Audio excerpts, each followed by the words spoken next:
Bismillahirrahmanirrahim. Assalamualaikum warahmatullahi wabarakatuh. Alhamdulillahilladzi alafa baina qulubina fa asbahna bi ni'mati ikhwana. Wassalatu wassalamu ala asrafil anbiya'i wal mursalin wa ala alihi wa ashabihi ajma'in wa ba'd. Rabbi israh li sadri wa yassir li amri wahlul 'uqdatam min lisani yafqahu qawli. Rabbana zidna ilman nafi'an warzuqna fahman. Allahumma arinal haqqa haqqan warzuqna ittiba'ah wa arinal batila batila warzuqna ijtinabah. Amin. Alhamdulillah, Ibu-ibu rahimakumullah, atas izin Allah kita bisa kembali bersilaturahim di majelis yang mudah-mudahan diberkahi oleh Allah Subhanahu wa taala.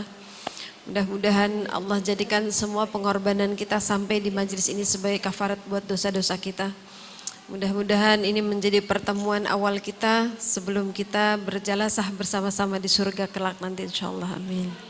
Baik ibu-ibu, teteh, neng-neng rahimakumullah, insyaallah pada kesempatan ini kita akan bertadabur, mengambil hikmah, mengambil ibrah, pelajaran dari ayat-ayat Al-Quran yang mudah-mudahan Allah mengampuni saya kalau ada yang salah di dalamnya. Saya hanya bertadabur, tidak mengambil tafsir kecuali saya merujuk kepada tafsir yang sudah masyhur insyaallah. Ayat-ayat ini yang tadi dibaca surat Al-Ahzab ayat 28 sampai 35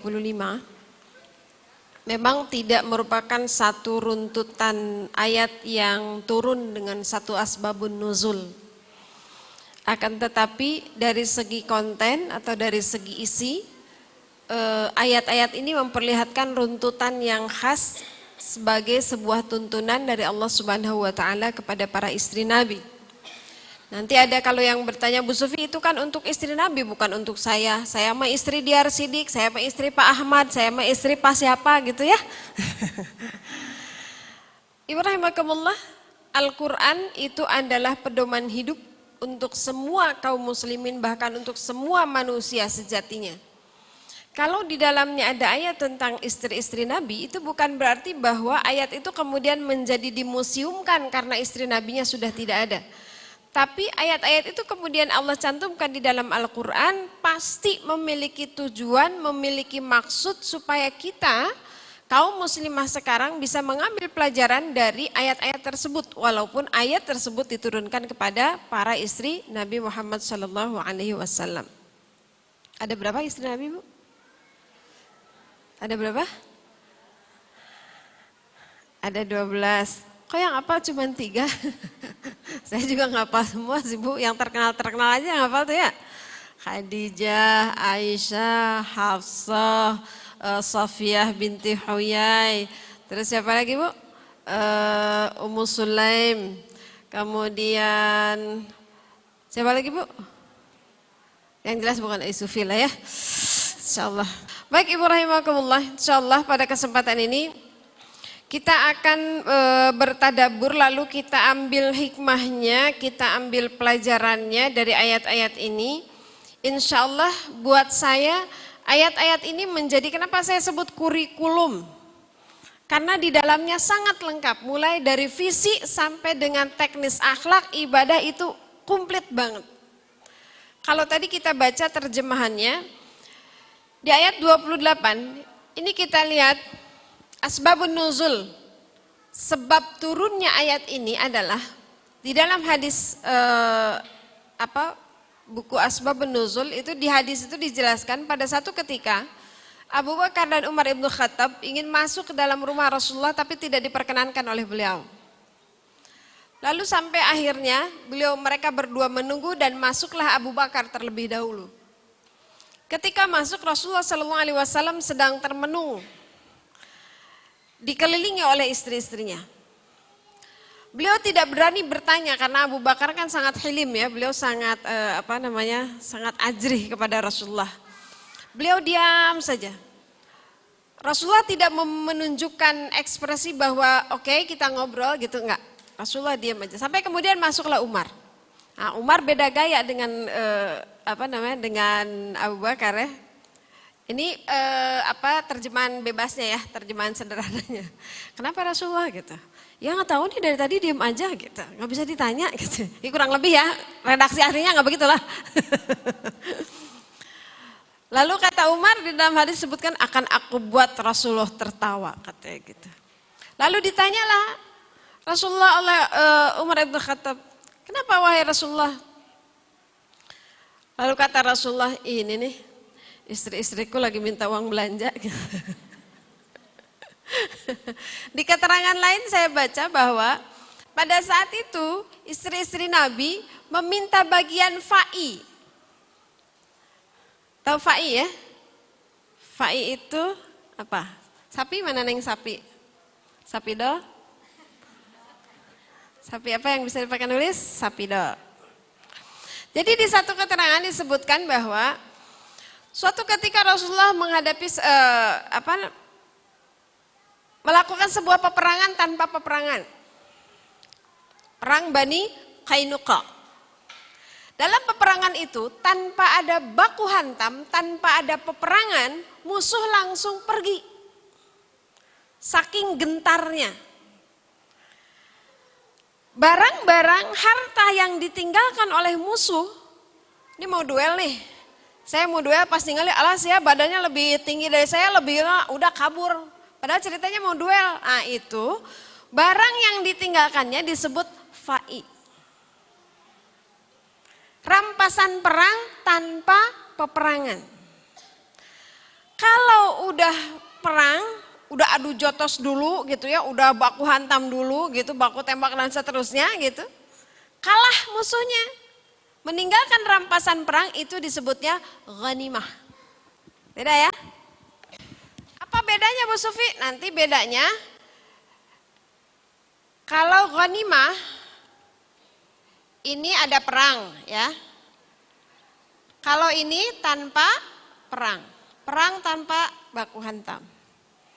Kalau ghanimah ini 4/5-nya ini untuk para jundi, untuk para mujahidnya, untuk para prajuritnya. Kalau fa'i 4/5-nya terserah Rasul mau diapain. Ah gitu. Sampailah informasi itu ada istri Rasulullah. Wih, Rasul dapat fa'i gitu. Ini mah terjemahan okemnya ya. Ternyata istri Nabi juga perempuan. Ya iyalah perempuan masa laki-laki. Maksudnya fitrahnya ya ingin dapat. Tapi mereka nggak berani bicara langsung kepada Rasulullah, istri Rasul. Lalu bicaralah mereka kepada Hafsah dan Aisyah. Hafsah nggak berani juga bicara, nyuruh Aisyah. Kenapa bicara sama Aisyah? Karena Aisyah itu istri kesayangan Rasul. Apa saja yang Aisyah bicara, apa saja yang Aisyah minta, Rasul pasti mengabulkan. Nah, ceritanya Aisyah datang nih ke Rasulullah sama Hafsah. Ya Rasulullah, katanya dapat fa'i nih. Istri-istri itu pada pengen tuh. Ini, sekali lagi ini terjemahan bebas ya. Istri Nabi nggak begitu kayaknya. Istri-istri menginginkan sebagian dari fa'i itu. Di hadis lain disebutkan mereka minta uang belanja, mereka minta uang nafkah. Ditanya sama Umar, kenapa ya Rasulullah? Ini nih lagi pusing nih para istri minta uang belanja gitu. Di satu keterangan minta bagian dari fa'i. Kenapa 4/5-nya? Karena itu nggak ada peperangan kan, jadi terserah Rasul tuh 4/5 mau diapain ya terserah Rasul. Walaupun di dalam sejarah tidak pernah Rasulullah dikekewek, dikekewek naon ya, dikekewek, aduh ya Bu Sufi. Dikooptasi, sekalinya beda pisan ya, apa sih dikooptasi? Dikuasai. Misalnya kalau habis peperangan gitu yang 1/5-nya walaupun ada peperangan udahlah buat beli mobil gitu, buat beli rumah, enggak, Rasul mah enggak kayak begitu. Tetap aja dibagiin juga sama prajuritnya walaupun 1/5-nya dari ghanimah atau 4/5-nya dari fa'i. Para istri Nabi ini di hadis itu disebutkan menunggui Rasulullah memberikan jawaban. Kebayang tuh Bu? Bayangin ya. Kebayang tuh istri Nabi terus Aisyah sama Hafsah lagi merunduk aja di hadis itu karena takut, begitu bilang takut salah. Lalu kata Umar bin Khattab, iya saya juga pusing, istri saya di rumah minta belanja, makanya saya kesini. Rasul kemudian ketawa. Kan tadi bilangnya Umar bin Khattab, akan aku bikin nih Rasulullah ketawa kata gitu. Iya ya Rasulullah, saya juga lagi pusing nih sih, saya lagi minta duit belanja, makanya saya kesini kata Umar bin Khattab gitu. Nah itu asbabun nuzulnya. Jadi kalau yang saya baca dari sebagian fa'i, Rasulullah ketika mendapatkan permintaan itu kaget. Kenapa? Karena nggak kebayang istri-istrinya itu memiliki hasrat pada dunia. Bayanglah ya istri Rasul ya. Di bahasan lain ada yang mengatakan mindset Rasul istri itu pada Khadijah. Khadijah mah boro-boro minta Bu ya. Yang ada ketika satu saat Rasulullah SAW pulang ke peperangan terakhir ketika menggunakan harta terakhir yang dimiliki Khadijah. Waktu itu Khadijah menangis. Lalu kata Rasulullah, kenapa engkau menangis istriku? Apakah karena sekarang hartamu habis-habis, benar-benar sehabis-habisnya semua harta Khadijah? Apa kata Khadijah? Tidak ya Rasulullah. Justru aku menangis karena sekarang aku tidak punya lagi harta untuk membiayai perangmu. Bayangin. Itu mindsetnya Rasulullah tentang istri melekat betul bahwa sosok istri itu adalah Khadijah. Yang sudah tidak memiliki lagi keinginan pada dunia. 2/3 kekayaan di Madinah, di Mekah saat itu ada di dalam kekuasaan Khadijah. Bayangin tuh. Aset bisnisnya kayak gimana tuh. 2/3 kekayaan yang beredar di pasar Mekah itu adalah bisnisnya Khadijah. Tapi ketika harta terakhir Khadijah habis, menangis Khadijah. Karena dia tidak punya lagi apa-apa untuk membekali perang Rasulullah SAW. Sehingga ketika Rasulullah mendapatkan info itu dari Aisyah dan dari Hafsah, kaget dia. Di satu riwayat disebutkan 7 hari, di riwayat lain 1 hari, Rasulullah tidak mengajak bicara para istrinya. Bingung mau diapain. Mau dijawab, ya nanti saya kasih bagian ya dari fa'i, ya nanti saya kasih bagian ya dari nafkah. Ada yang menyebutkan yang disebut nafkah itu bukan uang operasional rumah tangga. Pak, Kang, nah, dengerin ya. Neng, keperluan belanja susu, air, listrik, pulsa dan lain sebagainya berapa sebulan? Nah itu uang operasional ya. 50 juta Kang. Amin atuh. Mau ngelamun aja takut, gimana mau jadi orang kaya coba. Ya Allah, ngelamun doang juga nggak berani. 50 juta Kang, nah ini uang operasional Neng ya 50 juta. Nah ini nafkah Akang buat Neng. Neng dulu waktu sebelum nikah sama Bapak dikasih berapa sebulan? 10 juta Kang, nah ini 10 juta buat Neng. Nah itu nafkah. Gitu katanya Pak, gimana dong? Asik banget ya. Ya yang udah nikah berapa tahun coba dirapel. Direkam katanya direkam nanti kirimin ke Ustaz. Jadi kalau biasanya dikasih 10 juta di luar biaya operasional itu tah iya nafkah buat Neng 10 juta. Kalau kondisinya begitu wajar kalau si suami kenapa enggak langsing? Kenapa enggak mulus wajahnya? Kenapa kukunya kotor? Kenapa? Karena kita punya uang nafkah. Bisa ke salon, bisa spa. Spa mah pucet ya. Bisa ikut aerobik, bisa ikut BL, bisa treatment seminggu sekali. Waduh gaya amat treatment seminggu sekali. Gitu cenah katanya ya, makanya sebagian menyebutkan ini yang diminta oleh para istri Nabi. Rasulullah terdiam bingung mau jawab apa. Enggak dikasih, ya orang istrinya. Rasul juga tahu itu tabiat perempuan. Mau dikasih takut salah, ini istriku, istri Nabi. Maka Rasulullah SAW menunggu jawaban dari Allah Subhanahu wa Ta'ala. Kita lihat surat Al-Ahzab. A'udzu billahi minasyaitonir rajim. Jawaban yang pertama diberikan adalah kepada Rasulullah SAW. Kita lihat. Ya ayyuhan nabi, wahai nabi, wahai Muhammad. Qul, katakan li azwajika, kepada istri-istri kamu. Karena banyak yang mintanya ya. In kuntunna turidnal hayatad dunya wa zinataha. Nah, kata Allah, bagaimana menjawab permintaan para istri ini? Panggil istrinya. Lalu katakan kepada mereka, kalau kamu menghendaki perhiasan dunia, menghendaki dunia dan perhiasannya, fata'alain. Ta'al itu untuk memanggil seseorang yang jauh supaya mendekat. Fata'alain kata Rasulullah. Sok kadariu gitulah ya. Ini aku mau ngasih jawaban. Jawabannya dari Allah. Apa yang harus dikatakan oleh Rasulullah setelah fata'alain? Wa usarrihkunna sarahan jamila. Sini, aku kasih harta yang kalian inginkan. Wa usarrihkunna, tapi setelah itu aku ceraikan engkau sarahan jamila, dengan perceraian yang indah. Wis, untung suami saya bukan Rasul ya. Minta mobil saya nggak langsung dicerai, minta rumah saya nggak langsung dicerai. Masya Allah. Ini jawaban dari Allah. Tawarkan kepada istrimu, kalau kamu menginginkan keindahan dunia, harta dunia, tadi minta apa Bu? Minta nafkah. Di satu riwayat bilang ada yang meminta budak untuk meringankan pekerjaannya.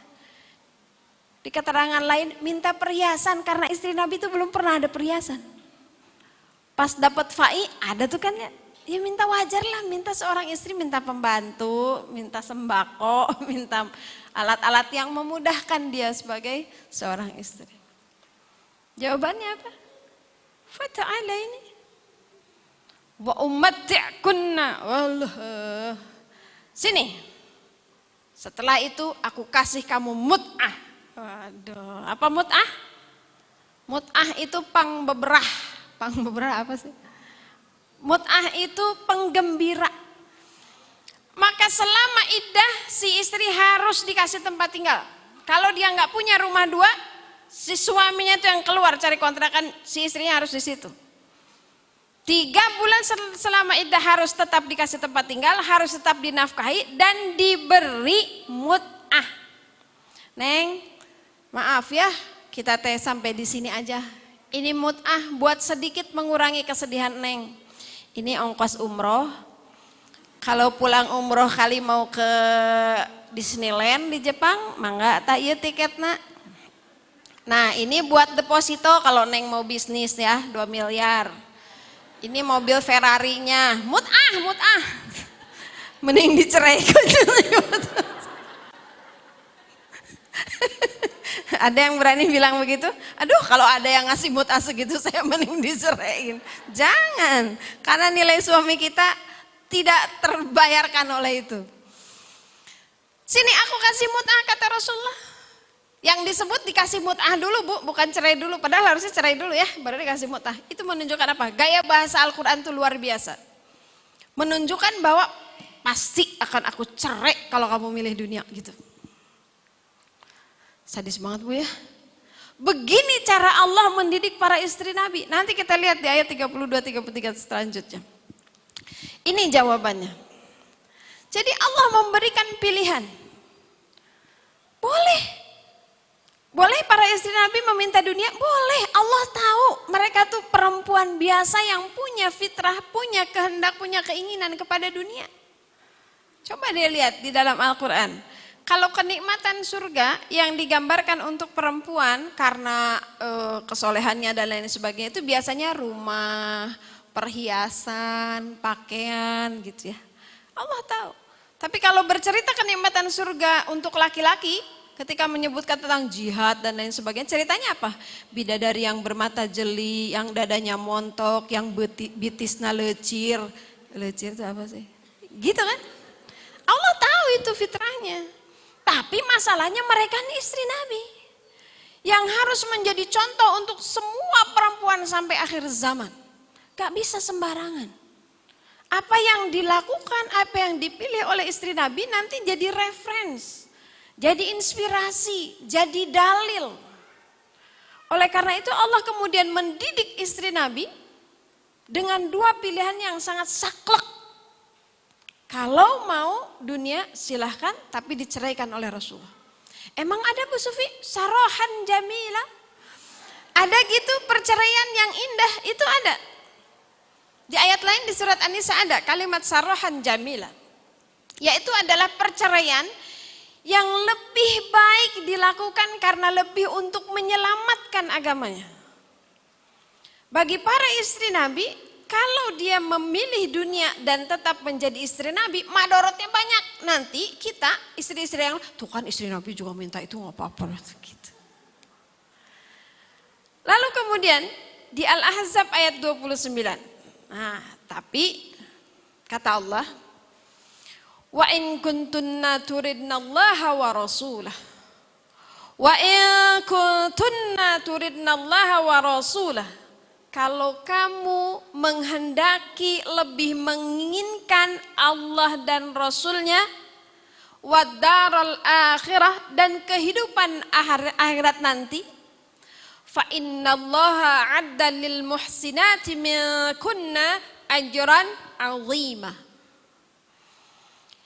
Ibu rahimakumullah, coba perhatikan, ini teori reward and punishment di dalam teori pendidikan yang diajak bicara oleh Rasul itu adalah para istri Nabi yang imannya sudah sangat kuat. Maka teorinya kalau untuk yang imannya sudah sangat kuat seperti ini, punishment dulu Bu, baru reward. Diancam dulu, baru dikasih, apa bahasa Indonesianya? Lolongkrang, apa lolongkrang? Dikasih kabar gembiranya lah gitu ya. Jadi nazirnya dulu, peringatan kerasnya dulu. Tapi coba Ibu perhatikan di juz 30. Di juz 30, di juz 29, ini teori pendidikan Bu ya. Nanti Ibu bisa terapkan untuk pendidikan anak. Kalau Ibu mendidik anak-anak yang baru, SD, TK, pakai teori ini, dahulukan reward daripada punishment. Ibu perhatikan di dalam juz 30, juz 29, itu lebih banyak Allah mendahulukan cerita tentang surga daripada tentang neraka. Tapi di ayat-ayat Makkiyah, ketika keislaman para sahabat dan pengikut Rasulullah sudah sangat kuat, maka yang digambarkan adalah nerakanya dulu, baru kemudian surga. Nah, ini istri Nabi. Setelah tadi fata'ala ini wa umatti'kunna wa sarahan wa usarrihkunna sarahan jamila, langsung kaget kan?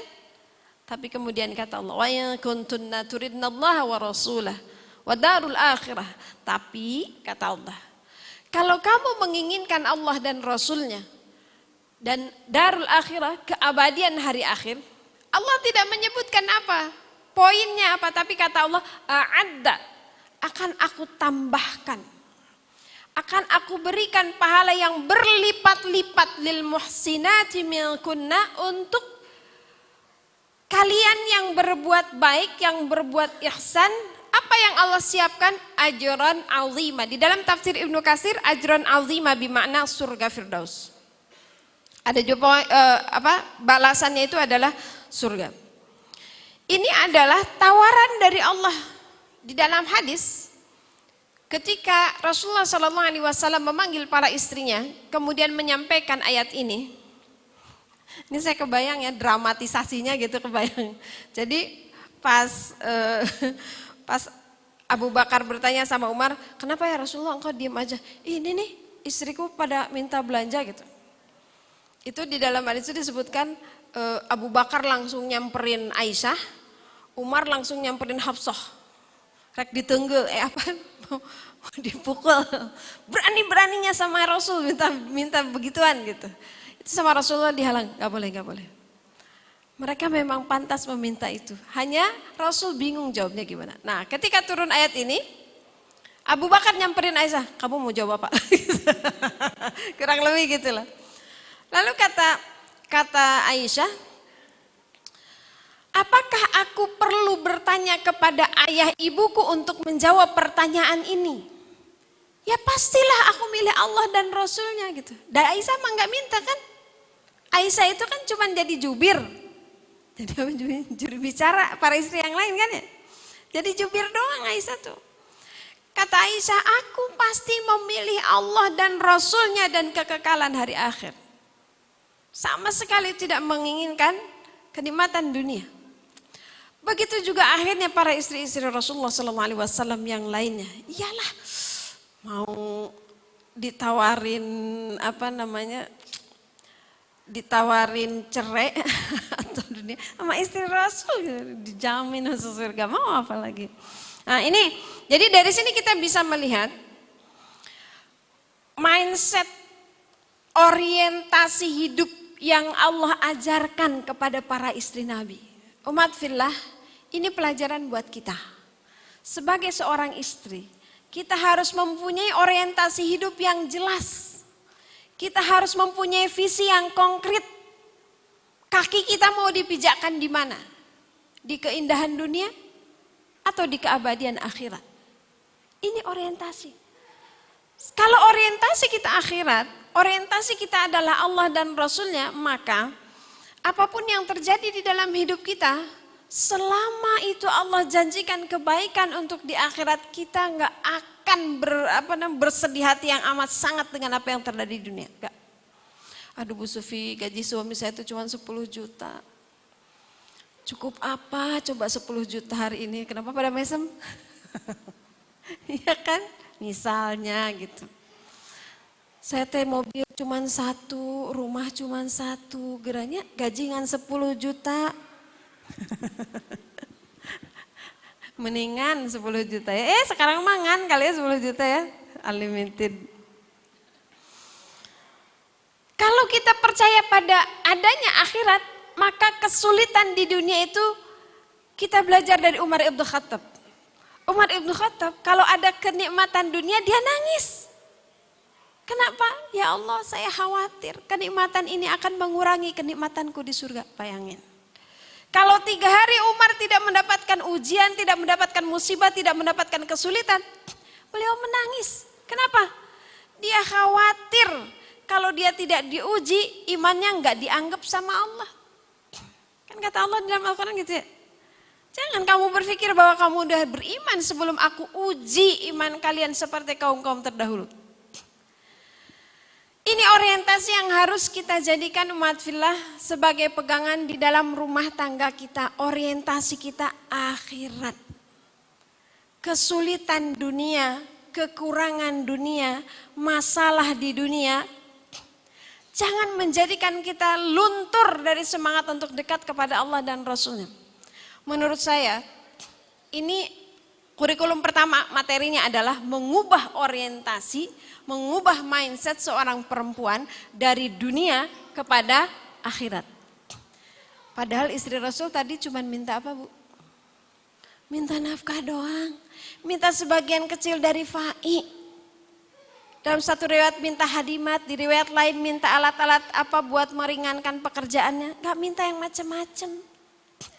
Tapi Allah menyebutkan itu seolah-olah mereka punya orientasi kepada dunia. Saya yakin kita semua pasti banyak, nggak banyak lah, nauzubillah, jangan banyak-banyak ya. Pernah lah punya masalah atau masih punya masalah. HP saya menjadi menjadi saksi betapa banyaknya suami istri yang punya masalah di dalam kehidupan rumah tangganya. Bahwa kehidupan rumah tangga itu selalu ada masalah, ya emang jihadnya di situ. Masalah apa sih Bu? Masalah apa sih Bu? Kalau enggak ekonomi, masalah anak, mertua, biasanya gitu-gitu aja dah. Kita mah ya gitu-gitu doang. Kita mah kagak diboikot kayak Khadijah sama Rasulullah dulu gitu ya. Gak diancam mati, gak ada jam penculikan, gak diancam-ancam teror pakai senapan, lo mau sholat gua tembak ya, enggak. Kita mah ecek-ecek lah ujian imannya. Lanjut, ini yang pertama, kuatkan orientasi kita pada akhirat. Dah, kalau kita begini, nikmat dah, hidup udah gak akan, apa sih masalah dalam hidup? Bangkrut. Ya Allah, perusahaan saya kebakar, bangkrut. Nah, punya orientasi akhirat. Alhamdulillah ya Allah, mulai hari ini saya enggak dihisap lagi tentang harta itu. Selesai. Apa Bu? Sakit? Aduh Bu Sufi, saya kena kanker. Kemarin ada yang kanker apa? Kanker kandung kemih. Alhamdulillah. 76 tahun Allah memberikan kandung kemih yang sehat. Sekarang mungkin 76 tahun itu kita tidak pernah sengaja bilang gini, Alhamdulillahirabbil alamin, ya Allah, kandung kemih saya normal, tiap buang air kecil saya enggak sakit. Ada yang pernah begitu?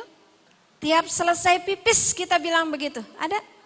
Saya bilang, Bu, mungkin selama 76 tahun ini kita lupa bersyukur dengan nikmat yang sangat luar biasa itu. Lalu kemudian sekarang Allah kasih sejendil tumor di kantung kemihnya supaya merontokkan dosa-dosa kita, nambah kebaikan kita. Walaupun 76 tahun kita tidak pernah bersyukur dengan kandung kemih yang sehat, Allah kasih alat untuk mengkafarati dosanya. Keren gak tuh? Keren. Udah. Apa hilang barang? Alhamdulillah, mulai hari ini saya enggak dihisap lagi dengan barang itu ya Allah. Bisa? Susah sih emang. Ya Allah Bu Sufi, itu barangnya boleh nyicil 3 tahunan. Gak bisa begitu dong Bu Sufi. Itu kan hak kita. Boleh nanti ditagih di akhirat. Ibu boleh bilang begini, Alhamdulillah ada tabungan di akhirat ya. Hilang dah mobil saya, Alhamdulillah ya Allah, kemarin nyicil sebulan 3 juta, anggapnya nge-grab kan selama sebulan tah. Anggap aja sewa mobil, tetap kepake. Sisanya jadi bonus kita, ntar saya tagih di yaumil akhir ya Allah, lumayan tah gitu ya. Nanti kita tagih di akhirat kan, ternyata kamu yang nyuri mobil, bayang. Pakai apa? Pakai pahala yang dia punya. Kalau kurang bobotnya, dosa kita kasih ke dia. Kan enak tuh. Itu kalau kita punya orientasi akhir. Enak semua Bu, beneran. Cobain deh. Kita sakit, kita apa? Taruhlah misalnya gak punya uang Bu Sufi. Ini hari ini cuman bisa makan bubur doang sama anak-anak. Udah tuh puasa yuk. Alhamdulillah dapat pahala puasaan gitu. Semuanya enak kalau orientasi akhirat. Sok we gerak. Apa tuh? Ya gitu dah. Ini yang pertama Bu. Sebagai seorang istri, mari kita ubah orientasi kita dari dunia kepada akhirat. Kumpulkan dunia sebanyak-banyaknya. Jangan nurut sama orang, dunia mah kagak dibawa mati gitu ya. Jangan, bawa mati dunia tuh. Benar. Saya mah nafsu sekarang pengen jadi orang kaya. Bawa mati dunia tuh. Titipkan di panti asuhan, titipkan di beasiswa tahfiz, titipkan di masjid-masjid, titipkan di rumah sakit, wakafin. Titipkan di kantong-kantong duafa, kantong-kantong yatim, kantong-kantong janda. Titipkan harta semua, kita bawa mati. Benar. Orang selama ini mikirnya harta mah kagak dibawa mati, dimasukin ke kuburan ya, iyalah kagak bermanfaat. Bawa mati, kumpulin harta sebanyak-banyaknya, bawa mati semuanya, jangan ada yang ditinggalin. Rasulullah SAW di ujung nafasnya, beliau memanggil putrinya Fatimah, wahai Fatimah, ini di aku masih ada 7 dirham. Engkau lepaskan harta itu, sedekahkan kepada siapa yang engkau kehendaki, supaya aku tidak punya hutang, supaya aku tidak membawa beban. Karena Fatimah sedang sedih seperti itu, beliau enggak langsung mengeluarkan yang 7 dirham itu. Lalu Rasulullah tahu, kenapa engkau tidak segera mengeluarkan yang 7 dirham itu? Rasulullah agak bersedih, agak murka karena Fatimah tidak langsung mengeluarkan dirham. Kenapa? Rasulullah ingin semua hartanya dibawa mati. Supaya nanti di akhirat ada manfaat. Sok mulai sekarang hitung tuh ya. Baju yang benar-benar dipakai teh yang mana? Sisanya numpuk di lemari. Bawa mati apa dia dibagiin sama orang. Kan rugi, kita punya rumah gede. Punya mobil banyak, punya emas banyak, punya baju banyak, sepatu berapa losin, tas berapa losin, kita mati. Terus di mana? Palingan anak kita, saudara kita, tetangga kita bawa mati Bu udah. Daripada nyicil tas 2 juta sebulan, ada gitu. Mendingan wakaf ya. Ada Bu katanya orang kaya mah ya. Nah, kalau tadi jawaban dari Allah kepada Rasulullah sallallahu alaihi wasallam, ya ayyuhan nabi. Yang sekarang jawaban dari Allah langsung kepada istri Rasul. Ya Allah, galaknya tuh Allah sama istri Nabi. Kenapa? Nanti kita di ujung lihat. Kenapa Allah sebegitu kencang sama para istri Nabi? Nanti kita lihat di belakang. Ya nisa an-nabi, wahai istri Nabi. Langsung ini kalimatnya Bu. Kalau tadi kan kalimat tidak langsung ya. Qul li azwajika. Ini kalimat langsung. Dijawab langsung oleh Allah. May ya'ti minkunna bifahishatin mubayyinah. Ya Allah. Hai istri Nabi. Man siapa ya'ti minkun di antara kalian yang mengerjakan bifahishatin, perbuatan keji mubayyinah yang nyata, yudha'af lahal 'adzabu dhi'fain, maka Allah akan melipat gandakan siksaan kepada kalian. Siksaannya dulu ya Bu. Tadi ini teori pendidikan. Ini pendidikan orang dewasa yang imannya udah kuat. Diancam dulu sama Allah. Allah ngancamnya langsung apa? May ya'ti minkunna bifahishatin mubayyinah. Padahal tadi minta apa? Di dalam tafsir, fahisyah yang mubayyinah itu adalah, fahisyah itu apa Bu? Fahisyah itu sesuatu yang berhubungan dengan syahwat.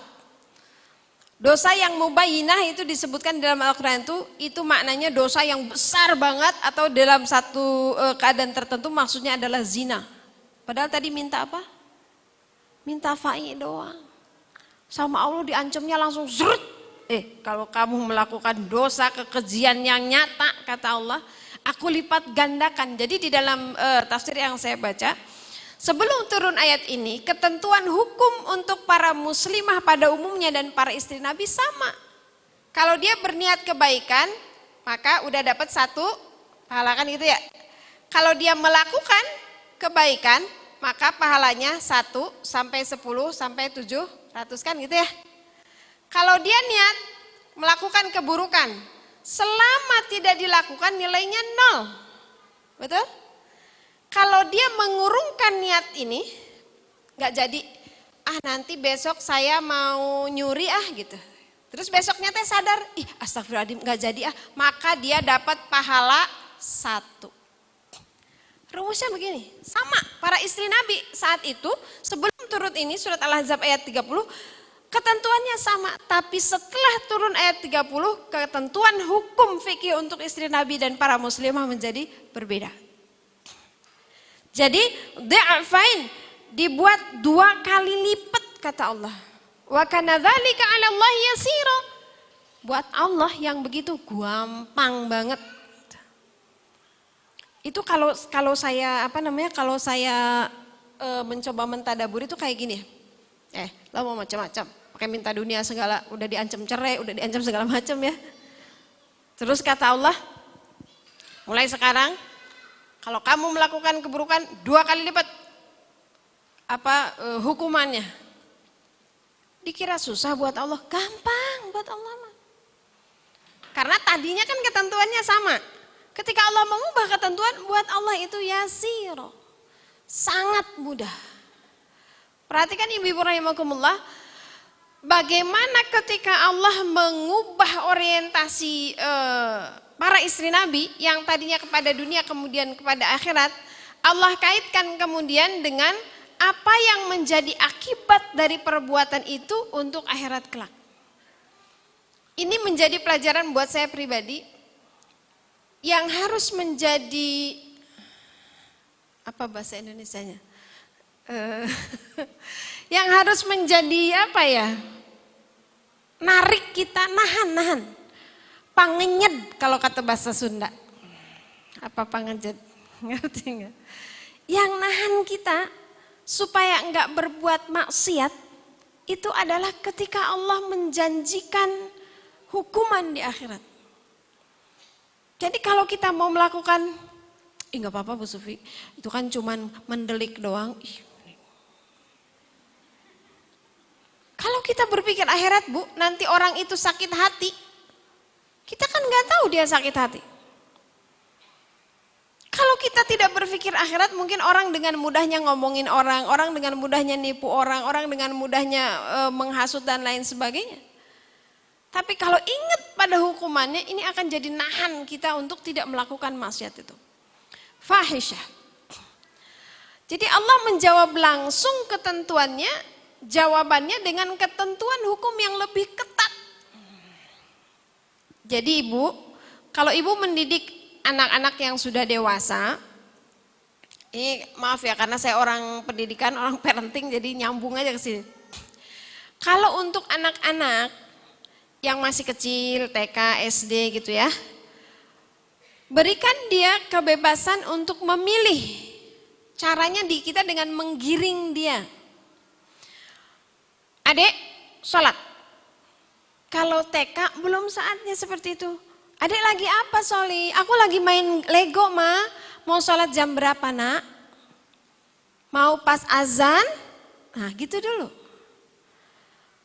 Mau wudhu kapan nak? Kalau anak saya waktu kecil gini, ibu-ibu aku mau pengen cahaya bulan aja ya. Kode tah maksudnya nggak siap-siap ke masjid sebelum azan bunyi. Kan hadisnya gitu ya. Kalau yang berwudhu sebelum azan berkumandang, nanti wajahnya seperti cahaya matahari di yaumil akhir. Kalau dia lagi asik main, ibu-ibu aku mau seperti cahaya bulan aja ya. Dah lumayan lahnya. Kalau kita mau nawarin, nak mau cahaya bulan atau cahaya matahari atau cahaya bintang? Kalau dia udah mulai apa bahasa Indonesianya, malas, udah 12:30 nih, belum sholat juga. Udah jam 1 nih, belum sholat juga. Kayaknya ada yang mau jadi cahaya bintang ya di yaumil akhir gitu. Itu dah. Kalau masih TK belajar gitu kasih choice Bu. Jadi kita menstimulus dia mau jadi matahari, mau cahaya bulan atau mau cahaya bintang aja. Kecil doang cahaya bintang. Tapi kalau anak ibu udah SMP, anak ibu udah SMA, jangan pakai teori itu. Nah, mau sholat jam berapa sayang? Pakai dalil surat Al-Mudaththir ayat 23-24. Udah itu saya. Mau jadi ahli neraka sakor atau mau di surga sama ibu? Masalakakum fi sakor. Kenapa sih kamu bisa masuk ke neraka sakor gitu kan kata penjaga neraka sakor ya? Lam naku minal musallin. Karena aku dulu nggak sholat. Udah kalau sama anak SMP yang udah balik begitu caranya. Kalau saya, gak tahu bener apa kagak ya? Bener sih saya mau rujuk Al-Quran aja lah. Mau ke neraka sakor atau mau di surga adan sama ibu? Yadkhulunaha minas salihin min abaihim wa azwajihim wa dzurriyyatihim. Ibu mah nggak mau ke neraka sakor. Nah, gunting deh beraksi. Itu udah kesepakatan. Saya jadi kecil sama anak-anak udah kesepakatan. Kalau azan belum juga sholat atau enggak matiin TV, gunting beraksi. Saya gunting kabelnya. Saya lempar ke atas lemari. Mau dibayar pakai apa? Gitu. Murojaah 1 juz, ayo pasangin lagi. Itu kecuali kalau nggak kompromi sama bibi, biasanya pulang-pulang, kenapa TV-nya udah nyala? Bibi yang nyalain bukan aku. Gawat kalau udah gitu. Pakai teori itu. Gak bisa lagi. Kalau anak-anak udah balik, dia harus pakai teori pendidikan orang dewasa. Makanya yang harus disiapkan dari sebelum pendidikan anak-anak balik. Jadi kalau mendidik anak-anak balik bukan pas anak itu balik Bu, sebelum anak itu balik. Kondisikan mereka bahwa mereka udah dihisab oleh Allah. Nanti kita bahas ya, jadi kepanjangan nanti parentingnya. Kemudian, ini kan tadi ya, kayak tadi dicerai. Tapi kalau mau akhirat, Allah dan Rasulnya, Allah siapkan ajran azimah. Ini yang tadi, kalau kamu melakukan fahisyah, hukumannya adalah dilipat gandakan. Wa man yaqnut min kunna lillahi wa rasulih. Dan barang siapa di antara kamu sekalian taat, perhatikan, taatnya di sini enggak pakai kata at-ta'ah. Bu, Di situ Allah menggunakan kata qanita, qanitatun. Ada lagi kata at-ta'ah. Lihat di sini, ini kata dasarnya adalah ketika Allah katakan yaqnut, itu kata dasarnya adalah qanitat. Kalau di Quran bahasa Indonesia, qanitat dijelasinnya taat, at-ta'ah diterjemahinnya juga taat. Bedanya apa, Bu? Qanitat diterjemahkan dalam bahasa Indonesia itu adalah taat. Fassalihatu, adapun ciri wanita salih, qanitatun hafizatun gitu. Kenapa enggak pakai at-ta'ah? Dalam sebuah referensi yang saya baca, qanitat itu memiliki rasa yang lebih dalam dari sekedar at-ta'ah. Kalau at-ta'ah itu benar-benar mengikuti perintah, udah at-ta'ah. Tapi kalau qanit itu ada unsur rasanya. Kalau seorang tentara dipimpin misalnya baris sama atasannya, jongkok, jongkok, tiarap, tiarap, lari, lari gitu ya, jalan, jalan. Ibu jamin nggak mereka semua ridho? Taat semua nggak? Taat. Nggak ada yang berani tiarap, nggak mau. Gua mau main berdiri, pengen ditalapung dan itu. Taat semua, Bu. Tapi dijamin nggak semuanya itu lapang dada? Nggak. Tapi kalau qanitat, taat dengan kelapangan dada. Taat tanpa grundelan. Taat tanpa ya tanpa grundel lah. Soalnya kalau pakai bahasa Sunda, Ibu kayaknya nggak ngerti. Tanpa murukusunu. You know murukusunu? Murukusunu ya? Ya gitulah. Ngagelendeng. Gitulah grundel lah, grundel. Ke suami itu taatnya nggak pakai at-ta'ah, Bu, tapi pakai qanitat. Fassalihatu qanitatun. Nah, nggak boleh tuh taat ke suami. Mah tidur yuk. Ya sok atuh, nggak boleh. Tidurnya mah tidur, tapi bari manyun. Dari awal sampai akhir. Enggak, itu bukan qanitat. Kita disuruh taat sama suami itu qanitat. Mah tidur mah. Ayo tuh. Lapang dada. Mah, bikinin sambal ya. Sambal dulu, tiap hari sambal aja. Bikin sih sambalnya mah. Tapi gue paksa, baring grundel gitu ya. Sambal dulu, capek tahu hari gini masih ngulek. Udah beli aja udah jadi itu. Kita diminta tuh qanitat sama suami, kita diminta qanitat sama Allah dan Rasulnya diminta qanitat. Kata Allah pakai jilbab ya, tutup auratnya. Ya udah pakai. Nggak usah pakai nanya-nanya kenapa sih Allah teh pakai jilbab segala. Pakai sih jilbabnya. Kadang tahu hari gini di Bogor. Itu bukan qanitat. Ibu dapat bonus, dapat hasil bisnis 1 miliar. Kagak diaminin ya. Aminin lah. Kenapa sih mau ngelamun aja kagak berani, ampun dah. Ini kan pada bisnismen semua nih, paling enggak bisnis pakai jempol. Dapat keuntungan 1 miliar. Keluarin zakat 2,5%. Berapa? 25 juta. Ditransfer sih. Mana rekening abunian? 25 juta. Sayang banget itu kalau dibeliin emas berapa gram ya? 50 gram ya Allah. Cek. Zakat sih, Bu. Keluar zakatnya taat dia. Tapi enggak qanitat. Ya Allah, saya keluarkan 2,5%. Mudah-mudahan mensucikan harta saya, memberkahi saya dunia dan akhirat. Truk, itu namanya qanitat. Enak banget dengernya ya, Bu ya. Coba kalau istri qanitat semua, bapak-bapak teh bara retah di rumah juga nantinya. Tapi jangan ketang, jangan terlalu betah di rumah ya. Nanti kagak kerja deh di rumah terus. Barang siapa yang qanitat kata Allah di antara kalian lillahi kepada Allah wa rasuli dan rasulnya wa ta'mal salihan dan beramal salih kalian nu'tiha ajroha marratain.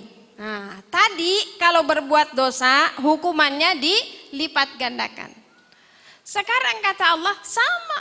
kalau kalian melakukan amal saleh, kalian melakukan ketaatan kepada Allah dan Rasulnya, kata Allah, marrotain, 2 kali lipat juga, dilipat gandakan.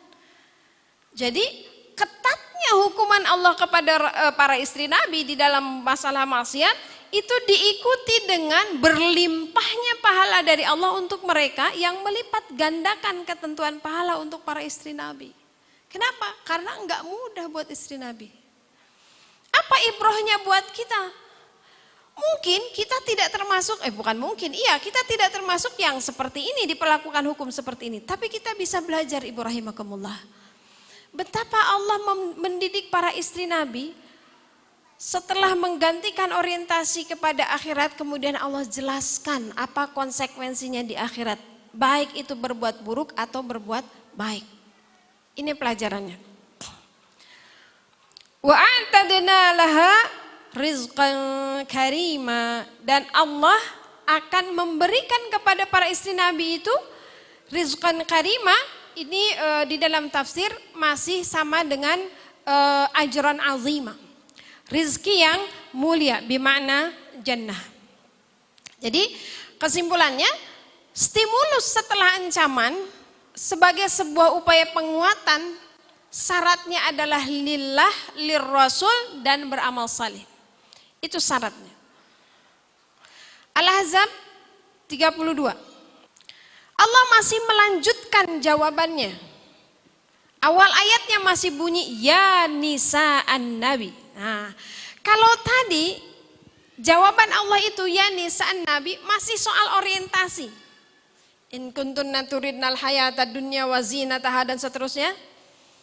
Lalu kemudian kalau kamu mau berbuat dosa begini konsekuensinya, kamu berbuat baik begini konsekuensinya. Nah sekarang, kalau tadi kan mindset ya, kalau tadi cara berpikir. Sekarang di perbuatan itu diatur lagi sama Allah. Ya nisa'an nabi, wahai para istri Nabi, lastunna ka ahadim minan nisa. Kamu ini kata Allah, enggak sama dengan perempuan-perempuan lain pada umumnya.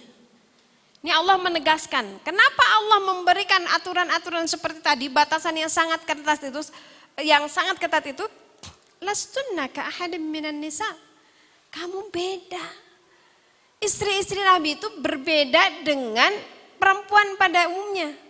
Saking istimewanya, jandanya para istri Nabi tidak boleh dinikahi oleh siapapun setelah Rasulullah wafat. Sehingga penjagaannya harus super ketat. Nah, mari kita lihat bagaimana penjagaan Allah. Yang pertama, ibu rahimakumullah, Allah mengatur para istri Nabi dalam hal cara berbicara. Perhatikan. Tadi minta apa, Bu? Minta nafkah doang ya? Boleh dihapusin yang biar agak bersihan. Minta nafkah, diingatkan pada akhirat, diganti ketentuan hukumnya, sekarang diatur cara bicaranya. Tadi minta apa? Masya Allah. Kata Allah, fala takhda'na bil qawli, gak boleh istri Nabi itu berbicara itu tunduk di sini tuh andalemi, Bu, you know andalemi? Punten ya, harus saya peragakan. Bicara nate mendayu. Ibu dari mana? Dari toko. Ah, itu gak boleh. Kebayang gak? Jadi tunduknya tuh, bukan kan kalau diterjemahkan di sini nih, ini terjemahan bebas ya deh. Maka janganlah kamu tunduk dalam berbicara. Padahal di ayat lain, di surat An-Nur ayat 31, ada perintah Allah menjaga pandangan dan kemaluan. Tunduk di sini bukan, ya itulah keterbatasan bahasa Indonesia ya. Tunduk di sini adalah berbicara yang kemayu, itu dia. Berbicara di depan laki-laki kemayu sehingga alladzi fi qalbihi marad, yang laki-laki itu ada potensi penyakit di dalam hatinya, bukan hepatitis ya. Bukan hepatitis, bukan maksudnya. Kenapa Allah katakan seperti ini? Karena di surat An-Nur ayat 30 Allah sebutkan terlebih dahulu laki-laki, jagalah pandangan dan kemaluanmu. Kenapa? Allah tahu pandangan laki-laki itu rada-rada sensitif. Kalau perempuan mah ngelihat yang itu biasa, gelewe no aya gitu ya. Ngelihat yang nggak pakai baju, ototnya kayak sebel, saya ngelihatnya juga. Tapi coba laki-laki suruh ngelihat yang begitu, dia langsung minta pulang ke rumah. Langsung nemuin istrinya. Itu kalau laki-laki soleh. Tidak boleh tunduk dalam berbicara. Wa qulna, maka kalian harus berbicara qaulan ma'rufan. Berbicara dengan perkataan yang ma'ruf. Saya sering banget jelasin ini perbedaan antara ma'ruf dan benar. Wa asiruhunna bil ma'ruf. Wahai para suami, perlakukan istrimu tuh dengan ma'ruf, laisa bil haqq. Bukan gini ayatnya, perlakukan istrimu dengan benar, bukan. Tapi perlakukan istrimu dengan ma'ruf. Ini mengandung mafhum mukhalafah Bu ya. Kalau suami harus ma'ruf ke istri bukan berarti istri nggak apa-apa nggak ma'ruf ke suami, enggak. Ini ayatnya mengandung mafhum mukhalafah. Sama istri juga harus memperlakukan suami dengan ma'ruf. Apa bedanya ma'ruf dengan benar? Contoh yang paling simpel yang sering saya contohkan. Kalau bapak-bapak sholat Jumat, terus pakai anduk doang, ketutup udalnya sampai lutut. Benar gak? Secara hukum fikih. Benar? Boleh? Sah gak sholatnya? Halal? Halal. Pantes gak? Di Indonesia gitu loh. Ibu aja pakai baju 5 meter ada. Ya dasternya, jilbabnya, kamisnya. Perlakukan suami itu dengan ma'ruf Pak. Mama minta uang belanja ya. Berapa mah? 100 juta aja. Padahal kita tahu gaji suami cuma 20 juta. Nah, itu tidak ma'ruf. Benar kan Bu Sufi saya minta uang belanja sama suami? Benar. Masa sama Pak RT sama Pak RW kan gak mungkin. Apalagi sama Pak Presiden. Benar, mintanya sama suami benar. Tapi nggak ma'ruf kalau kita tahu bahwa itu di keluar kemampuan suami. Boleh nggak suami? Mah ini mahnya pokoknya papa teh udah dinas ya 5 bulan di luar. Udah pokoknya mama nggak boleh keluar ya. 5 kali sholat, 5 kali mandi. Boleh? Boleh Kak? Boleh, halal. Sah? Sah orang istrinya? Ma'ruf nggak? Nggak. Paham Bu? Bedanya ma'ruf dengan benar. Nah, perempuan disuruh berbicara itu dengan cara yang ma'ruf, bukan sekedar benar. Ibu lewat ke depan rumah, ada Pak RT, ada tetangga lagi nyuci mobil bapak-bapak. Yang benar ibu akan begini. Atau ibu tanya, mana yang benar? Ditanya, Assalamualaikum Pak, orang depan rumah, masa kita mau nutupin gini? Menjaga pandangan. Benar. Tapi kalau nanya gini, Pak, lagi cuci mobil. Susana. Dia mah tahun berapa sih lahirnya? Susana lagi. Orang mah siapa gitu ya? Benar nggak nanya? Benar. Tapi itu nggak ma'ruf. Ada nggak ma'rufnya nggak nanya? Ada. Kalau misalnya ini punten, ada gadis 25 tahun, 30 tahun belum nikah, terus di depannya ada bapak-bapak misalnya ya, punya istri juga, dia lagi cuci mobil, kita lewat, tapi kita udah tahu ini si bapak kegatelan nih gitu. Maka ma'rufnya gak usah nanya. Nah, gitu. Karena kalau kita udah tahu dia ada ghil di dalam hatinya, terus kita tanya, Pak lagi cuci mobil, perhatian banget. Penyakitnya tambah akut. Jadi ma'ruf itu benar sesuai keadaan. Itu ma'ruf. Ada bapak-bapak nelpon ke saya, Bu Sufi boleh nggak saya nikah tanpa izin istri pertama? Saya pengen negaranya jelasin ini. Boleh nggak? Boleh saya bilang. Seneng tuh si bapak ya. Boleh nggak saya nikah kedua, ketiga, keempat tanpa izin istri pertama? Boleh. Sah nggak nikah saya? Sah. Halal, halal. Gus aca di atas angin tuh ya si Bapak ya. Tapi bentar Pak. Perintahnya bukan cuman halal, sah, tidak benar, tidak benar Pak. Perintahnya berbuat ma'ruf sama istri. Saya tanya, kalau istri Bapak tiba-tiba tahu Bapak sudah nikah lagi, kira-kira apa yang akan dilakukannya? Ngamuk, pingsan, atau mengucapkan selamat? Alhamdulillah Bapak teh udah nikah lagi. Aduh mama seneng banget ada yang bantuin. Biasanya 7 hari sekarang 4 hari aja. Ya Allah alhamdulillah. Saya bilang kira-kira yang mana Pak istri Bapak? Ya kalau nggak ngamuk pingsan lah Bu Sufi. Berarti Bapak belum bisa ma'ruf sama istri.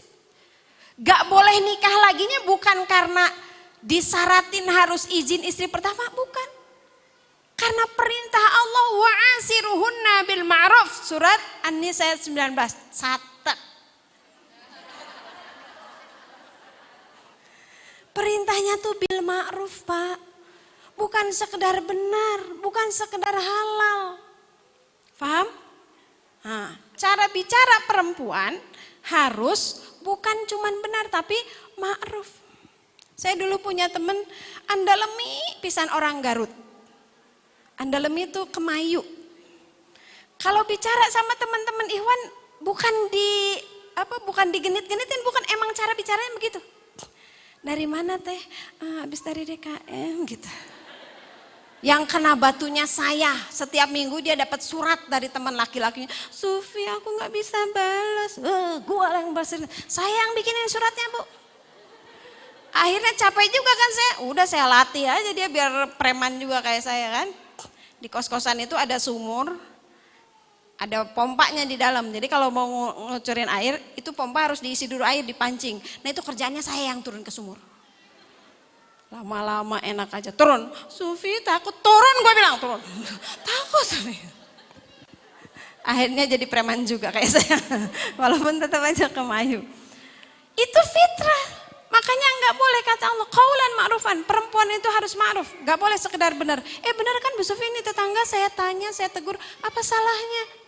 Nggak ada salah, tapi kalau tidak ma'ruf bahaya. Pertama, Allah mengatur cara berbicara.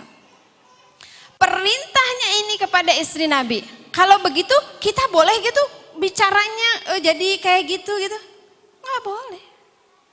Rujukan kita adalah akhlaknya, perilakunya para istri Nabi.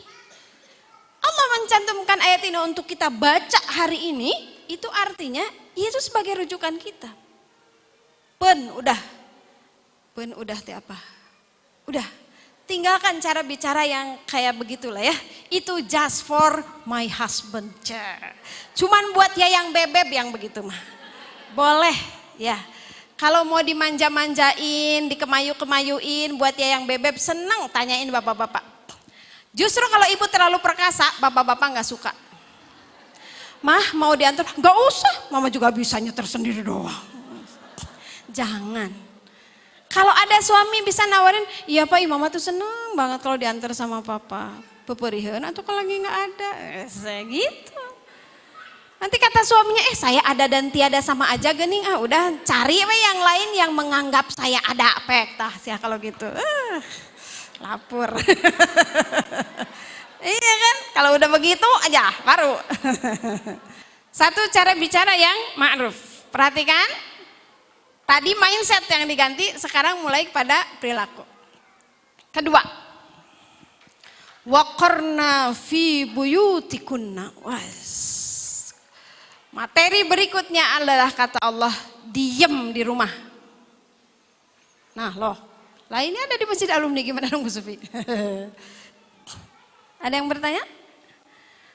Tinggallah kamu, tetaplah kamu di rumahmu, waqarna fi buyutikunna, kata Allah. Ada nggak yang bertanya di dalam hatinya? Jadi kita nggak boleh keluar gitu Bu Sufi? Ada yang bertanya gitu? Ya Bu. Saya juga awalnya begitu, loh sih ya. Makanya perempuan sekarang mah murag bulu bitis ya, tahu murag bulu bitis? Kaditu wae. Gajah-gijig, gajah-gijig aja. Wa qarna fi buyutikunna. Qarn itu begini Bu. Qarn itu berbeda dengan kata sakana. Qarn itu apa ya? Nemplok, nempel, ngait. Kalau ini ada kabelnya, ini pura-puranya ada kabelnya Bu ya. Ini pura-puranya ada kabelnya. Tut gitu. Qarn itu si colokannya nyambung ke listriknya. Ininya boleh kemana aja? Boleh. Tapi itu nggak boleh dicabut. Walaupun dia dekat. Ini misalnya colokannya ada di sini ya. Tapi nggak dicolokin. Mati dia. Perempuan, walaupun dia diem di rumah, tapi nggak on dengan kehidupannya, mati tuh rumah. Di rumah terus Bu Sufi kan waqarna fi buyutikunna, di rumah aja nggak keluar-keluar, kerjaannya main Facebook aja sama buka IG. Dari pagi sampai ke pagi lagi, mati tuh rumah. Benar. Tapi yang disebut waqarna fi buyutikunna itu jadikan rumah itu sebagai home base kita. Nih kalau saya sering kasih ilustrasi begini Bu, nih colokannya kaki kiri ya. Nih yang kanan nih, ibu mau ke salon, mau ke pasar, mau ke majelis, mau ngajar, mau kerja, asal yang ini jangan dicabut. Paham gak? Ibu mangga, mau kemanapun mangga, tapi yang ini jangan dicabut. Ini home base kita. Peran utama kita di rumah gak boleh digantikan. Kan ada pembantu Bu Supi, dia tuh pembantu. You know pembantu? Yang bantu. Bukan kita yang bantuin bibi. Karena kan dibalik ya. Kita yang bantuin bibi. Bukan, itu qarn. Jadi kita tuh harus nyantolin diri kita di rumah. Saya termasuk yang agak konvensional, kita boleh berbeda pendapat. Menurut saya, keluarnya kita itu tidak boleh mencerabut fungsi utama kita di rumah. Kemana kita pergi, rumah harus tetap serasa ada ibunya. Kalau kita pergi rumah pabalatak, anak pulang gak ada makanan, suami pulang bararau, gak kerja kemana-mana sih Bu Sufi. Di rumah aja, itu mah bukan qarn judulnya Bu. Ibu boleh ke majelis taklim, ada yang jadi guru, ada yang bisnis ini itu, tapi rumah itu harus tetap berasa ada perempuan, berasa ada ibunya. Ya, walaupun kita bukan tugas kita nyiapin makan ya, Al-Baqarah 133, tugasnya para bapak kan ya? Betul? Pak, tugas bapak loh Pak. Kita tuh nggak ada kewajiban nyiapin makan, betul? Betul. Sok pilari hadisnya, cari hadisnya, kewajiban istri 1 masak gitu, enggak ada. Gak ada kewajiban istri harus bikin makanan. Kita kan mau buka rumah tangga ya, bukan mau rumah makan. Betul? Tapi istri solehah itu adalah pemimpin di rumahnya, li baitihi kata Rasulullah. Apa yang ada di rumahnya, leadernya itu kita. Ya makanannya, halal haramnya yang kita masak. Berkah tidaknya, bersih tidaknya, rapih tidaknya, menyenangkan tidaknya, menentukan sakinah tidaknya suami kita, itu kita di rumah. Sakinah itu kan gini, kalau misalnya si bapak lagi galau, lagi apa yang kebayang, aduh kalau pulang ke rumah main itu langsung nyes, gitu. Bukan sebaliknya, udah nyampe stasiun, yang bentar lagi nyampe rumah ya dah, daster bolong, bau bawang, halangsir, pabalatak. Itu alamat tidak sakinah Bu, hati-hati. Pak keluar dari kantor jam berapa? Jam 1. Kenapa jam 5 belum nyampe rumah? Iya ini teh lemah ada perlu dulu. Harus hati-hati, itu tanda-tanda tidak sakinah. Harus sebaliknya gitu. Aduh besok mau pulang dari luar kota, udah kebayang tuh istrinya. Itu sakinah. Suami juga sama begitu. Sampai mana Pak? Sampai stasiun. Aing mah si bapak datang teh kena riweuh. Itu hati-hati. Tidak boleh. Itu tanda-tanda tidak sakinah itu. Sakinah itu ya itu tenang. Itu kita. Apa leadernya tuh kita. Jadi boleh ibu tinggalkan untuk keperluan yang syar'i, dengan izin suami, dengan cara yang syar'i. Pak, maaf ya mama mau hangout dulu, kemana? Ke Singapura sama siapa? Sendirian? Ah nggak boleh itu. Perjalanannya lebih dari sehari semalam, udah gitu cuman mau hangout doang. Soalnya itu Bu Sufi, suami saya tuh kalau suka marah kalau akhir bulan duit nggak habis gitu misalnya. Keren ya kalau kayak gitu ya, mau dong. Ya Allah. Waqarna fi buyutikunna. Nah, waqarna fi buyutikunna ini diikuti dengan larangan tabarruj wala tabarrujna tabarrujal jahiliyatul ula.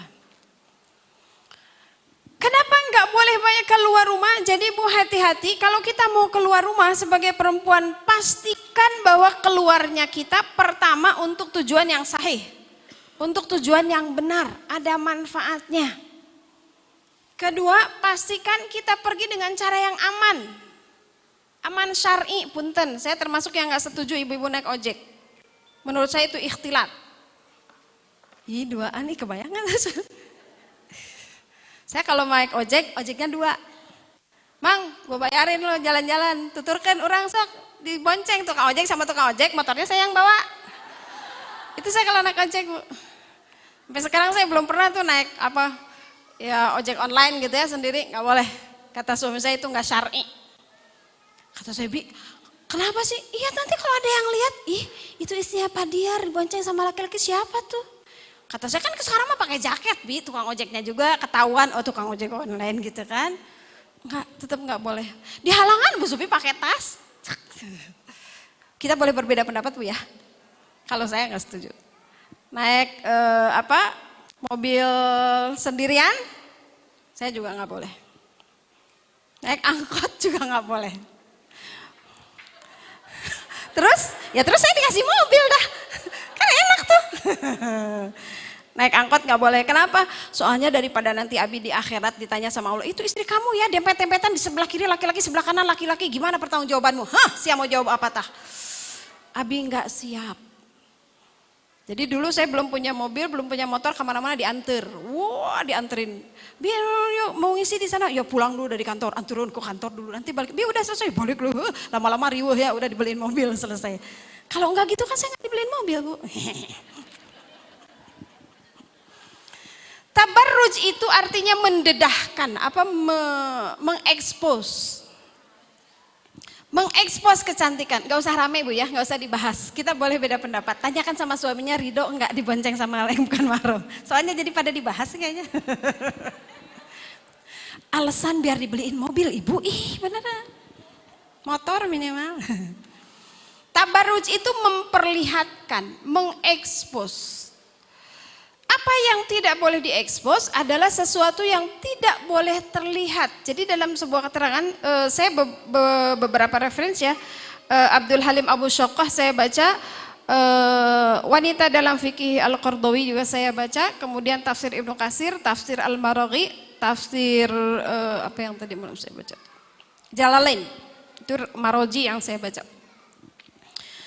Tabarruj itu adalah mengekspos sesuatu yang tidak boleh terlihat kecuali oleh suaminya, kecuali oleh mahramnya. Kalau selama ini kan difahamkan tabarruj teh dangdang gitu ya. Tidak hanya itu hanya bagian. Jadi nggak boleh kita memperlihatkan aurat, memperlihatkan kecantikan-kecantikan kita yang lainnya. Nah, orang berhias itu artinya mengekspos kecantikan dia. Coba kalau kita nggak pakai alis pensil alis gitu ya, Ibu merasa mana yang lebih cantik? Kalau pakai pensil alis atau enggak? Kalau ada yang merasa, Ibu Sufi kalau saya nggak pakai pensil alis itu saya nggak berasa cantik. Berarti ketika pakai itu mengekspos kecantikan. Punten, Ibu Sufi jahat banget ih. Punten. Jadi kan iya kan? Mana yang lebih cantik menurut Ibu? Dandan atau nggak dandan? Betul? Saya waktu mau nikahin anak dipaksa sama juru des. Bu Sufi didandanin. Enggak, udah saya mau gini aja. Ibu Sufi kenapa sih harus dandan? Kata saya, biar bagus fotonya, gampang pakai aplikasi sekarang mah udah. Biar fotonya cantik, pakai aplikasi we. Kata saya teh udah selesai lah, lihat saya madandan we sorangan pas mau nikahin anak, udah selesai kayak gini we. Jadi ternyata anak saya nikah. Fotonya ada, udah gitu foto teh di album teh dimasukin ke lemari. Terus buat apa rempong-rempong? Saya bilang pakai bulu mata anti badai lah, pakai segala macam riweuh. Kata saya udahlah 10 menit selesai pakai kerudung. Wala tabarrujal jahiliyah. Kalau kita yakin kemudian dengan lebih cantiknya kita, ada yang bilang ini, enggak sih Bu Sufi, ini mah kepuasan pribadi aja. Ada yang gitu? Nyamannya saya aja. Ya kenapa nyaman begitu? Kenapa? Tanyain sama suaminya, Pak Ridho enggak mamah keluar begini? Kalau kata suami saya, abi teh capek-capek nyari duit. Udah gitu ya ngelihat ibu cantiknya tukang parkir. Kasir supermarket. Iya kan? Yang nyari duitnya suami kita. Kita beli lipen setip. Kita beli. Terus pas kita cantik yang liatin orang. Atuh kasihan suami kita ya. Kalau mau mah Bu ya, cantik-cantikan pas mau tidur. Ibu Sufi itu tidak sesuai dengan teori make up. Kalau mau tidur teh harus bersih semuanya. Sok mau pakai teori make up atau mau teori itu sok. Telangkung ya. Wala tabarrujal jahiliyatil ula. Apa yang disebut dengan tabarrujnya wanita-wanita jahiliyah yang pertama itu digambarkan di dalam sebuah bayan, sebuah penjelasan. Tabarrujnya wanita jahiliyah di masa lalu bukan mereka nggak pakai baju panjang Bu, mereka pakai baju panjang tapi transparan. Mereka pakai jilbab pakai tapi disibakan ke belakang, dadanya kelihatan, rambutnya tetap kelihatan. Kemudian mereka memakai gengge, you know gengge? Gengge, gelang kaki.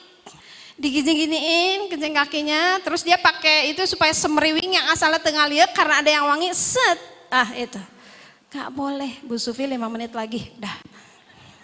Jadi itu yang dilakukan oleh wanita-wanita jahiliyah. Mereka pakai baju tapi auratnya nampak. Perhiasan-perhiasan mereka, perhiasan-perhiasan di tubuhnya itu diekspos. Itu yang disebut tabarruj wanita zaman dahulu. Wa aqimnas shalah wa atinaz zakah. Perhatikan Bu. Ini yang lagi diajak bicara oleh Allah siapa Bu? Kira-kira istri Nabi suka sholat gak Bu? Suka zakat gak? Banget. Tapi ketika istri Nabi melakukan pelanggaran dalam tanda kutip yang tadi pengen fai itu, Allah nasehatinnya soal mindset, soal perilaku, soal ibadah, sholat ya, zakat ya. Siapa yang sholatnya lebih utama, siapa yang sedekahnya lebih utama?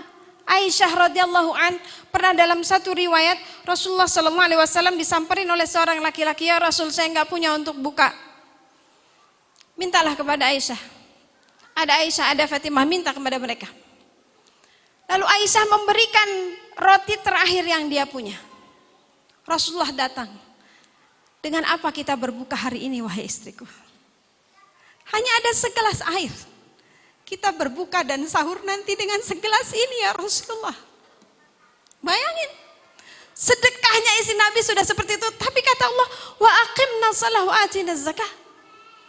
Jadi Ibu rahimakumullah, pelajarannya buat saya. Kalau ada orang memberi nasihat kepada kita, unzur maqala wala tanzur man qala. Bu, yang rajin ngaji Bu ya. Padahal dia taraka majelis taklim, kita tiap hari ke majelis taklim. Terus ibu diingetin gitu, gak usah sakit hati. Lihat istri Nabi disuruh sholat, disuruh zakat, disuruh sedekah sama Allah. Padahal sudah memperlihatkan kualitas sholat, kualitas zakat yang luar biasa. Jadi kalau ada ibu mengatakan saya udah sabar, tapi suami bilang yang sabar ya mah, gak usah marah. Kita udah rajin puasa, diingetin sama orang yang rajin puasa ya Bu, gak usah marah. Wa aqimnas shalah wa atinaz zakah. Aduh, saya jadi oper gigi ke gigi 5 nih. Wa ati'na Allah wa rasulah. Dan taat kepada Allah dan Rasulnya. Siapa yang lagi diajak bicara? Istri Nabi yang paling taat kepada Allah dan Rasulnya, taat kepada Allah dan Rasul. Kata Allah, ini perintah Allah, nasihat Allah pada saat istri-istri Nabi melakukan khilaf dalam rasa, dalam keinginannya. Perhatikan, buat saya udah ayat ini tuh luar biasa. Innama yuridullahu. Nah, ini semua kata Allah. Kenapa sih Allah tuh? Padahal tadi cuman minta harta doang.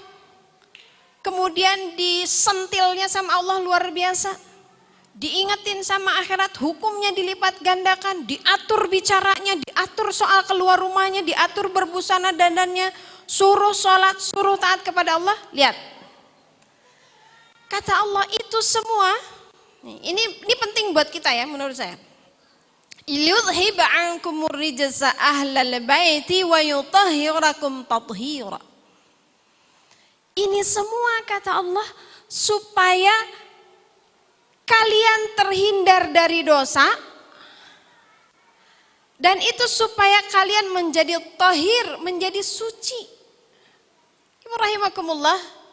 Boleh jadi kita mempunyai rasa berat dengan syariat yang Allah tentukan. Mungkin tadi ada yang, aduh ya gitu ya.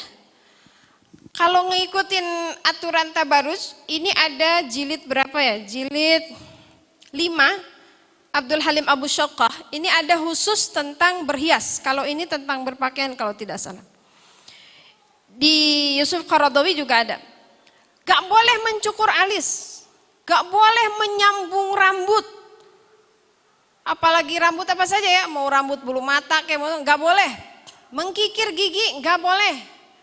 Alah Bu Sufi, makanya sekarang banyak yang alisnya gundul ternyata ya. Pas saya ke rumahnya teh, nah kieu di majelis mah beda gitu. Berat rasanya kita menerima itu. Tapi kata Allah itu semua liyudhiba ankunna ar-rijsa, menjauhkan kamu dari dosa. Ahlul bait, wahai ahlul bait. Siapa yang lagi diajak bicara? Istri-istri Nabi. Ini ayat membantah pernyataan bahwa yang disebut dengan ahlul bait itu cuman Ali, Fatimah, Hasan dan Husain. Kan tadi disebutkan di awal ayat 32, ya nisaan Nabi.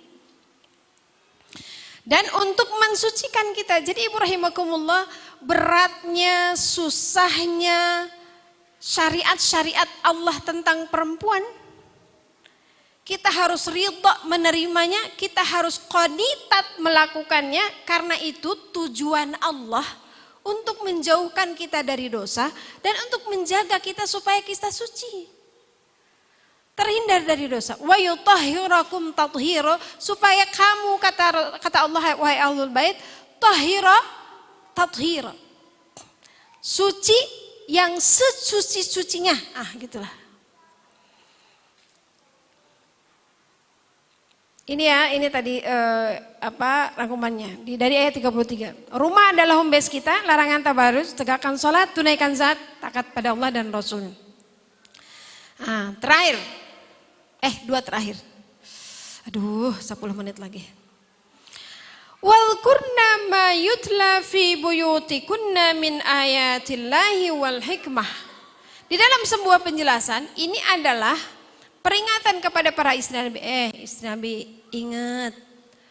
Ayat-ayat Allah itu turun di rumah kalian.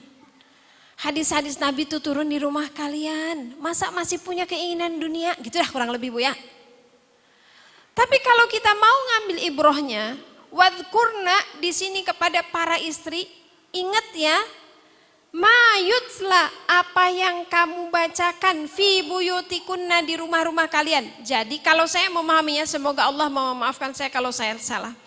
Kalau saya mentadaburinya begini, ada fungsi yang harus dijalankan oleh seorang istri, oleh seorang ibu, yaitu yutla fi buyutikunna min ayatillah. Ada tugas kita untuk menghidupkan rumah kita dengan bacaan-bacaan Al-Quran, dengan hadis-hadis Nabi. Innallaha kana latifan khabira. Ini panjang kalau saya jelasin apa pengertian latifan khabira. Saya kasih gambaran. Latifan itu Allah maha lembut dalam mensensor semua perilaku orang.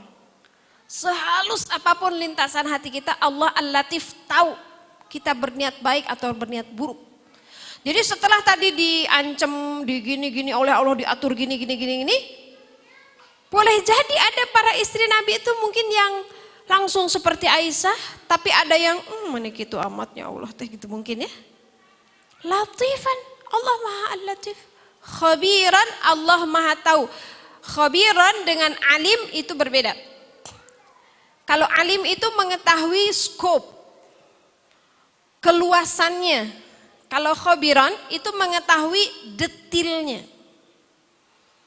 Bu Sufi ada di Masjid Alumni? Iya. Banyak yang hadir? Banyak. Nah udah, itu alim, saya tahu banyak. Berapa orang yang pakai kerudung merah, berapa orang yang pakai kerudung hitam, berapa orang yang orang Cimanggu, berapa orang yang orang Cimahpar, nah itu saya nggak tahu. Berapa orang yang berat badannya di atas 50 kilo, nah itu saya nggak tahu. Itu khabir. Jadi Allah itu skupnya maha mengetahui, detailnya Allah al-khabir. Maka setelah Allah memberikan peringatan-peringatan, aturan dan lain sebagainya kepada para istri Nabi, Allah tutup. Innallaha kana latifan khabiran. Mau macam-macam bereaksi di hatinya, Allah tahu. Mau macam-macam bereaksi di pikirannya, Allah khabir. Nah, setelah itu yang terakhir di ayat 35 ini penutup asli, penutup insyaallah. Ayat ini asbabun nuzulnya beda dengan yang tadi. Ini asbabun nuzulnya adalah para perempuan yang protes kepada Rasulullah. Ya Rasulullah, laki-laki itu enak banget ya. Jihad laki-laki, mati syahid laki-laki gitu. Pergi perang laki-laki. Seolah-olah mereka merasa Toma itu apa sih? Ya, rakus dengan pahala yang ditawarkan oleh Allah dan Rasulnya. Dia tergiur dengan pahala yang dijanjikan oleh Allah dan Rasulnya kepada kaum laki-laki yang pergi ke medan jihad. Lalu turunlah ayat ini. Sesungguhnya kata Allah, innal muslimina, laki-laki yang muslim, perempuan yang muslim, laki-laki mukmin, perempuan yang mukmin, laki-laki dan perempuan yang taat. Lihat Bu, apa yang disebut di sini? Qanitat atau taat? Qanitat atau taat? Qanitat. Ya. Wal qanitati was-sadiqina, dan orang-orang yang jujur, laki-laki atau perempuan, was-sabirina. Coba kita list Bu ya. Ini amalan yang setelah turun ayat ini para istri Nabi melakukan ini dengan sangat concern. Yang pertama apa Bu? Muslim. Dia tunduk. Yang kedua, mukmin. Yang ketiga, qanit. Sabar dulu ya. Yang keempat, sabar. Yang kelima, khusyuk. Perempuan yang khusyuk, laki-laki dan perempuan yang bersedekah, laki-laki dan perempuan yang shaum, ya laki-laki dan perempuan yang menjaga kehormatannya, laki-laki dan perempuan yang banyak menyebut nama Allah. Maka siapapun mereka, mau laki-laki dan perempuan, kalau mereka muslim, mereka mukmin, mereka qanit, mereka sabar, mereka khusyuk, mereka saum, mereka bersedekah, mereka menjaga kemaluannya, maka kata Allah, Allah telah menyediakan untuk mereka ampunan dan pahala yang besar. Wa ajran azima, lahum maghfiratun, bagi mereka ampunan dan ajran azima. Sejak turun ayat ini diriwayatkan dalam sebuah bayan bahwa istri-istri Nabi sangat concern dengan 10 amalan ini sampai mereka wafat. Jadi ini menunjukkan janji Allah bahwa amal salih itu tidak tergantung laki-laki atau perempuan. Kalau ibu mau berpikir enak banget ya, laki-laki mah cari nafkahnya aja jadi pahala jihad. Padahal yang paling enak mah perempuan, Bu. Coba perempuan kalau bekerja, terus kita pakai bersenang-senang sendiri atau ibu sedekahin sendiri semuanya, boleh? Boleh, laki-laki mah nggak boleh. Bapak habis gajian gitu, maaf ya mau disedekahin semuanya gitu. Datang ke rumah istri anaknya nggak bisa makan, dosa dia. Nggak boleh, itu kewajibannya. Kita mah enak. Laki-laki kalau Ramadan ada liburnya nggak? Ada liburnya nggak? Nggak ada. Ibu-ibu banyak yang bilang gini, enak banget ya laki-laki mah ya nggak usah kodok. Patas semua, padahal enakan kita bu, kita mah pahalanya 37. Kalau bapak-bapak puasa 30 hari, pahalanya 30 hari. Kita haid 7 hari, pahala kita puasa 37 hari. Nah bengong kan? Gimana Bu Supi ngitungnya? Waktu kita haid, kita ridho dengan ketentuan Allah, ridho lah ya. Terus kita nggak saum atas dasar taat kepada Allah, dapat pahala nggak saum kita? Dapat. Ibu kan nggak boleh gini, Bu Supi saya mau muslimah yang solehah, pokoknya nggak apa-apa lagi haid juga saya mau puasa aja, gitu. Boleh? Dosa, nggak boleh. Nggak puasanya kita tetap dapat pahala karena kita taat kepada Allah selama kita ridho. Ridho tuh begini Bu, bukan pas kita haid, yes, gua kagak puasa, besok bisa ngebaso gitu. Tapi kalau datang walaupun tinggal 5 menit lagi ke azan, apa ibu bilang? Sok haid tara. Baca apa Bu kalau tamunya datang? Alhamdulillahilladzi ala kulli syai. Segala puji bagi Allah atas segala perkara. Jangan bilang gini, 5 menit lagi tahu gitu dari pagi tuh yang nggak puasa. Nggak boleh. Kalau kita ridho, kita nggak puasanya karena kehendak Allah, maka tidak puasanya kita dapat pahala. Ntar beres Ramadan kita puasa lagi tuh qada. Dapat pahala gak? Jadi berapa tuh? 37, enak gak? Jangan ngiri ya Pak. 37, udah gitu saya mah GR dah. Mana yang lebih susah? Puasa qada atau puasa Ramadan? Kenapa? Godaannya men, ya Allah, ke pasar anyar itu bakso berjejer-jejer, soto berjejer-jejer, es berjejer-jejer ya. Mungkin gak pahalanya juga gede? Atau lebih gede dari Ramadan? Bisa jadi ya, kita husnuzon aja sama Allah ya Bu ya. Enak jadi perempuan. Nah, udah. Wallahu a'lam bishawab. Ibu rahimakumullah. Selain surat An-Nur ayat 31, surat Al-Ahzab ayat 59, surat An-Nisa 34, An-Nisa 128, An-Nisa ayat 1, An-Nisa 19.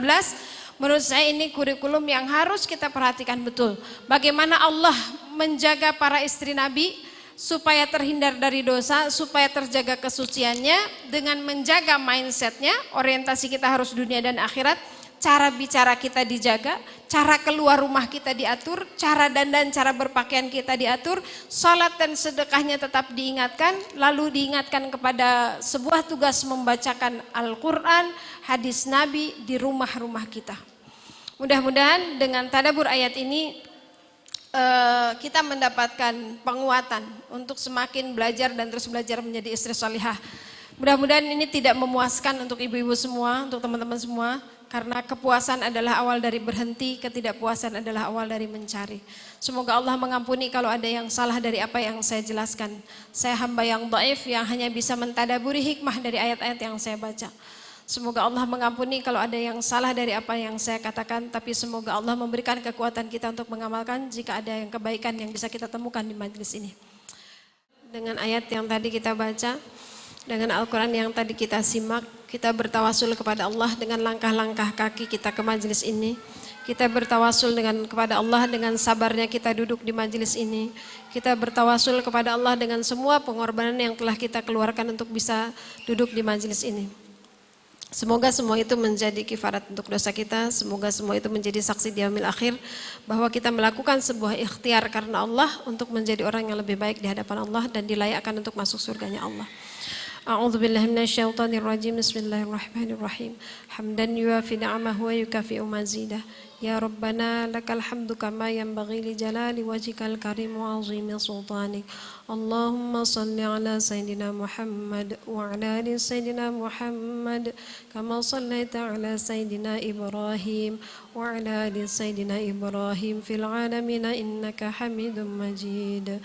Allahumma rabbana innana amanna faghfir lana dhunubana wa qina 'adzabannar. ربنا اصرف عنا عذاب جهنم إن عذابها كان غراما ربنا لا تزغ قلوبنا بعد إذ هديتنا وهب لنا من لدنك رحمة إنك أنت الوهاب ربنا هب لنا حكما وألحقنا بالصالحين واجعل لنا لسان صدق في الآخرين واجعلنا من ورثة جنة النعيم ربنا هب لنا من أزواجنا وذريتنا قرة أعين واجعلنا للمتقين إماما ربنا أدخلنا من لدنك رحمة ربنا آتنا ما وعدتنا على رسولك ولا تخزنا يوم القيامة إنك لا تخلف الميعاد رب اجعل هذا بلدا آمنا واجنبني وبني أن نعبد الأصنام رب اجعل هذا بلدا آمنا وارزق أهله من الثمرات من آمن منهم بالله واليوم الآخر اللهم ربنا إننا نسألك سلامة في الدين وعافية في الجسد وزيادة في العلم وبركة في الرزق وتوبة قبل الموت ورحمة عند الموت ومغفرة بعد الموت اللهم هون علينا في سكرة الموت ونجاة من النار والعفو عند الحساب اللهم ربنا آتنا في الدنيا حسنة وفي الآخرة حسنة وقنا عذاب النار وقنا عذاب النار وقنا عذاب النار سبحان ربك رب العزة عما يصفون وسلام على المرسلين والحمد لله رب العالمين وعفو منكم السلام عليكم ورحمة الله وبركاته Waalaikumsalam warahmatullahi wabarakatuh.